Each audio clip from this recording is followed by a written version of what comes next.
Comme promis, je vais ici vous parler des stratagèmes que j'ai moi-même élaborés depuis plus de 20 ans afin de me protéger des ravages de la pub. Étant donné qu'elle est omniprésente, je ne prétends pas en quelques minutes faire le tour de tous les moyens possibles pour s'en protéger, mais simplement des miens, ceux que j'ai trouvés pour pouvoir mener une vie correcte à l'abri de cette pandémie. J'ai classé ces astuces par lieu physique ou virtuel où la pub fait rage. Pour ce qui est de vos propres trucs, si vous en avez, écrivez-les donc ci-dessous en commentaire. Je m'en délecterai, je pense. Alors je pensais ne faire qu'un second volet à cette deuxième partie sur l'énergie vitale, mais il y en aura un troisième. Je me suis fait dépasser par la densité de l'info que j'ai à véhiculer. Donc, passons en revue les 4 premiers lieux de débauche publicitaire. Premièrement, le pire, celui qui cumule images animées et son. J'ai nommé la télévision.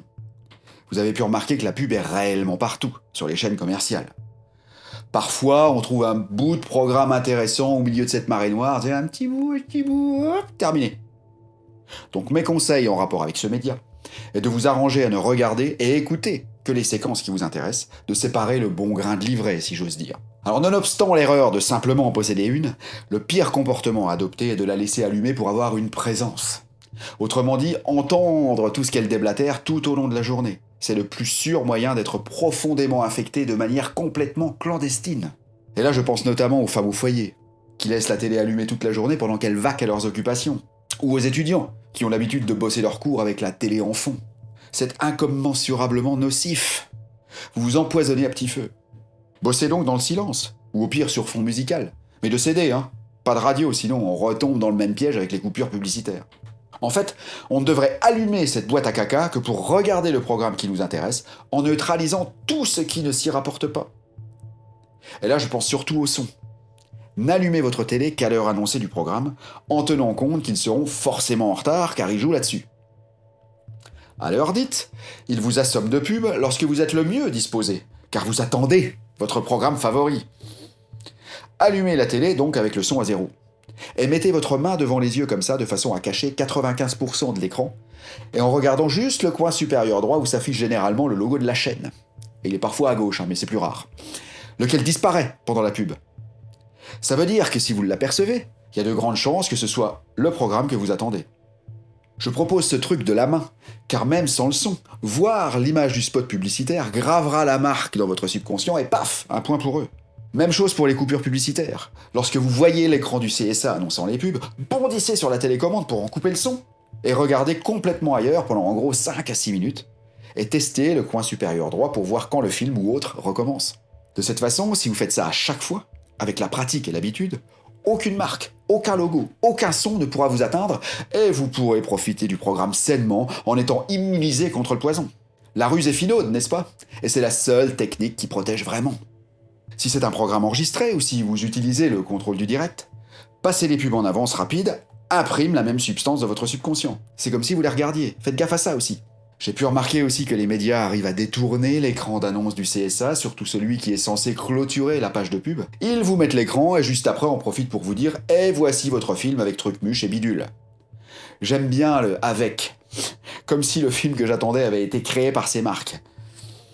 Mais les réalisateurs devraient s'offusquer du fait qu'on associe leur travail de telles platitudes.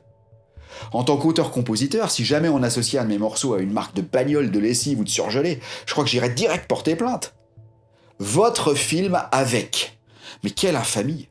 Comme si ces marchands de soupe pouvaient espérer ne serait-ce qu'arriver à la cheville du talent qu'il faut pour réaliser un vrai film, et non pas un spot publicitaire immonde bourré de messages cachés aussi vils que leurs auteurs. Bon, je suis un peu remonté là, hein. C'est peut-être à cause du fait que, comme je le sous-entends dans le premier volet de cette vidéo, on m'a imposé la télé et ses vidanges à chaque repas pendant toute mon enfance, toute mon adolescence et une bonne partie de ma vie d'adulte. Donc là, pour cette intrusion, idem. Utilisez le truc de la main, le son toujours coupé évidemment. Numéro 2, la radio. Et cette plaie est tout aussi nuisible que la télé car malgré le fait qu'elle ne diffuse que le son, elle peut être allumée quasi H24. Et là, je pense notamment aux pauvres employés de toutes ces boutiques où les patrons y diffusent une radio commerciale toute la journée. Déjà pour les clients, je trouve que c'est une contrainte inacceptable. Une agression même. Mais pour ceux qui y bossent, mon Dieu, quelle torture pour leur mental. Entre infos, pubs, émissions débiles, éditorial ou un journaliste étant le pur produit de l'audimat va vous dire comment penser. Et ceci tout en bossant, c'est-à-dire en faisant cadeau de votre temps et de votre énergie vitale à un patron qui vous prend pour une marchandise et qui connaît à peine votre prénom. Moi, c'est ce que j'appelle une double peine. Alors évidemment, dans ce cas, à moins de démissionner pour trouver un autre job où le phénomène ne se reproduit pas, il n'y a pas grand-chose à faire malheureusement. Mais hormis ce cas de figure, si vous avez la possibilité de ne pas allumer la radio en fond, si vous voulez vous porter mieux, éteignez-la de grâce. La radio a un inconvénient majeur comparé à la télé. C'est que si vous ne voulez pas manquer le début de votre programme favori, vous êtes obligé d'avaler la pub qui précède. Et donc mon conseil est de bannir toute forme de radio commerciale, point barre. Ou alors d'attendre le lendemain, d'aller sur leur site et d'écouter la rediffusion du programme en streaming, où généralement la pub du début est coupée. Et pour les coupures du milieu, vous aurez la possibilité d'utiliser la barre de défilement pour sauter cet exécrable moment dès que l'animateur l'annoncera. Ou pas. Numéro 3, la pub sur Internet. Avez-vous remarqué que ce qui tourne sur Internet est majoritairement gratuit, mais l'on est assommé de pubs, encore plus qu'ailleurs.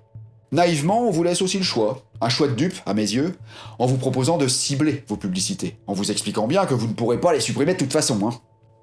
Que si vous refusez la publicité ciblée, vous aurez quand même des pubs, mais qui ne seront pas adaptées à vos goûts ni attentes.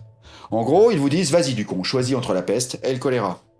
Alors contrairement à ce que l'on pourrait penser, mon astuce à moi ici est de refuser la publicité ciblée. Pourquoi ? Car si vous refusez, ils vous montreront des annonces qui n'ont rien à voir avec vous. Genre une pub pour les couches culottes à un gay de 65 ans, ou pour un contrat obsèque à un agoraphobe geek de 13 ans. De cette manière, même si vous voyez la pub et même si votre subconscient l'absorbe, ce même subconscient ne tombera pas dans le panneau car il n'aura que faire de ces inutilités, car ne sera jamais confronté à l'achat. En revanche, si vous choisissez la publicité ciblée, là c'est doublement pernicieux.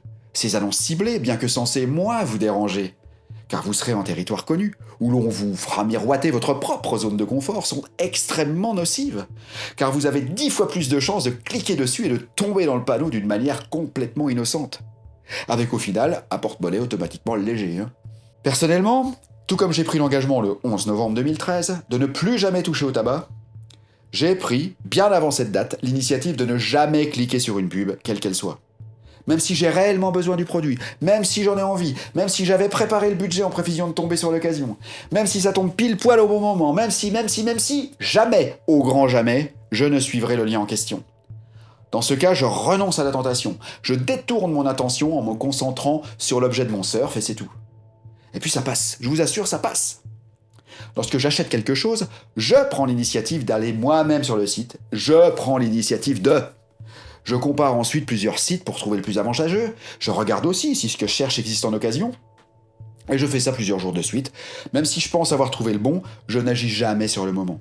Je laisse généralement passer une nuit avant d'y retourner, et là éventuellement j'achète. C'est l'ego qui vous dit que vous devez absolument vous presser pour avoir un truc. Que si vous ne décidez pas maintenant, l'occasion sera passée. Et d'ailleurs, les publicitaires jouent à fond là-dessus. Ils ont tout compris avec leurs faux comptes à rebours, là, vous savez, qui vous disent que l'offre se termine dans X minutes, que si tu cliques pas tout de suite, t'es un gros con. Mais même si vous y revenez le lendemain, le même compte à rebours recommencera du début, donc... Et si vous vous pressez, c'est l'ego qui parle, donc un crétin. L'univers, lui, est dans le présent permanent. Seul l'ego remarque le temps. C'est-à-dire que ce qui vous convient le mieux existe en ce moment même, avec votre vibration personnelle gravée dessus, et il attend que vous l'attiriez. Et il attendra aussi longtemps qu'il le faudra, sans risque que quelqu'un vienne vous le prendre. Pour scruter ce concept quantique en profondeur, vous pouvez visionner cette vidéo. Donc inutile de vous presser. Dès lors que vous ressentez le besoin d'agir dans la seconde, sauf en cas d'urgence vitale évidemment, ce sera toujours la voie de l'ego et donc des conneries. Quatrièmement, la pub dans la presse. Avez-vous remarqué les magazines désormais ? Il y a plus de 2/3 de pubs parfaitement placées là où vous l'attendez le moins. C'est-à-dire que sur un magazine qui fait 60 pages par exemple, seuls 20 vont vous parler de ce qui vous intéresse. Le reste ne sera que de la pollution pour imprimer votre subconscient et vous faire acheter ce dont vous n'avez absolument pas besoin. Ce qui est consternant même, c'est que ces mêmes magazines ne sont pas gratuits. Vous les payez. En gros, vous payez vous-même votre bourreau, la pub. Vous payez ce qui va encore vous faire dépenser plus. J'en arrive même à me demander comment tous ces magazines qui nous arnaquent au quotidien se vendent encore, et surtout à ces prix. Alors que la même info qu'ils nous vendent honteusement est facilement accessible sur Internet gratuitement. Et si vous suivez mes conseils du troisièmement, vous ne serez pas atteint par les pubs, avec lesquels ils ne manqueront pas d'essayer de vous gaver aussi sur Internet. Donc cessez dès aujourd'hui de vous faire arnaquer par tous ces magazines hors de prix et bourrés de pubs et d'intox, alors que tout ce qu'ils racontent est forcément quelque part sur la toile et qu'il suffit de chercher un peu. De plus, tout ça sera gratuit. Ou alors si vous devez payer, l'abonnement par exemple, ce sera bien moins cher, et là vous serez sûr de ne pas avoir de pub. Et puis aussi, vous sauverez la vie de millions d'arbres. À suivre donc, rendez-vous au troisième volet qui vous parlera des autres lieux de débauche publicitaires.